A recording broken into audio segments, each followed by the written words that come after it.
Hi everyone, welcome to the SMT TV channel. Okay, please like and subscribe to my channel and click the bell on the right side to get a notification as and when I have the latest video. Show me some love, please like, subscribe and click the bell video. See you inside the channel.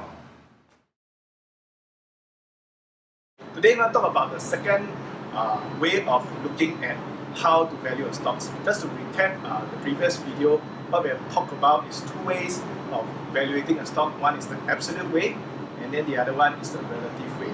In the absolute way, we talk about two types of methods. One is using discount cash flow method, which is using the cash flow, and then discount to the present value. The other one is what we call the dividend discount model, okay, which is we look at predictable business, they are predictable, they are paying predictable dividend, and then discount that future dividend into its current value. Okay, today we're going to talk about different things. Okay, today we're going to talk about the relative way. Okay, the relative way of evaluating stocks. Okay, so how do you look at the stock using this method? Okay, so in the relative way of evaluating a stock, there are also different what we call ratio or different ways of evaluating a stock. The most common way is what we call a PE ratio. Okay, a PE ratio. What is a PE ratio? The P here stands for price. Okay, and then here it stands for earning. Okay, so the price is the price per share, and then the earnings is also the earnings per share.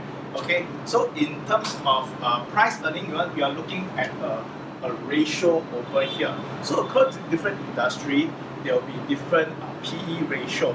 Okay, so say example, a price is, let's say, $15. Okay, $15 is the price right now. Okay, and let's say example, the earning right now is, let's say, $1 per share. Then your PE ratio will be equals to 15. Okay, this is a ratio that looks at whether the stock is expensive or cheap, okay, versus other company. So with that, we can look at stocks in a similar industry. Okay, what is their price, and then what is their earning per share. Look at what is their PE ratio. The higher the PE ratio, it shows that the company, people are willing to pay more expensive for their share. Okay, for the particular share. So the general idea what we look at is to look for shares with low PE ratio. That means if we are looking at a share with low PE ratio, this part need to be high, and then this part need to be low. Okay, and then this part need to be high. So if you have low price and high earning, then your PE ratio will actually goes down. Okay. However, you have to understand that what we call a value trap. Okay, what is a value trap?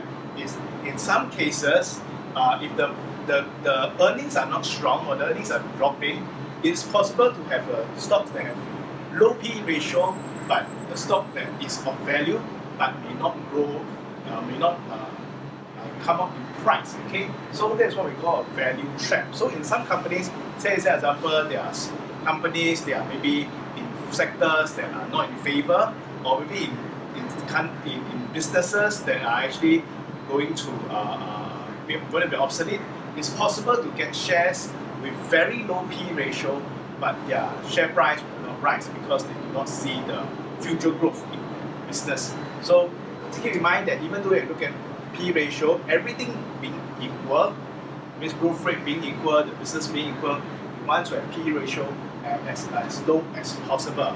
But just keep in mind that it's not necessary that once it's low PE ratio, that means it's a stock that is the stock price will most definitely rise. Okay, so that is one way of looking at shares. Okay, and then there are other ways of evaluating shares. They have what we call price over sales. Price over cash flow. Okay, price over cash flow. These are basically the same, but what they look at is actually looking at evaluating the stock. When we are evaluating this kind of method, okay, this is important to look at similar industry or similar business and then compare their PE ratio. Okay, you cannot look at one stock for one industry and then a stock for another industry and compare the PE ratio. Then the PE ratio may be different. Okay, so in the relative way of looking at stocks, generally looking at similar business to look at their PE ratio. Of course, everything being equal, a bigger company or a company that's more established usually will command a higher PE ratio. So that's just to take note of that. Or a company that have a better growth will usually command a higher PE ratio. One last thing before we go on to PE ratio, we can also look at what we call the historical PE ratio. Just now what we covered just now is based on the PE ratio of the company relative to other stocks. Okay, but what if you can look at what we call the historical PE ratio of that particular stock? It means you look at the PE ratio for this stock this year versus the PE ratio of the stocks over the last 10 years. Okay, the same stock, okay, the historical PE ratio, and then use that value to see whether the same stock right now, is it cheap or expensive. That is what we call historical PE ratio. Okay, and then because every year the same company may have different earnings and may have different price, and using the historical PE ratio, you can also discover whether the same stock, whether right now it is of good value also. Okay, so we have covered actually the two main ways. Okay, just to summarize again, we have covered the two main ways of evaluating stocks. One way is what we call relative, one way is called what we call absolute method, the other way is called relative method, and I hope this will be useful in helping you to value your stocks. See you in the next video. So, if you don't want to miss another one of our trading video, remember to ring that bell.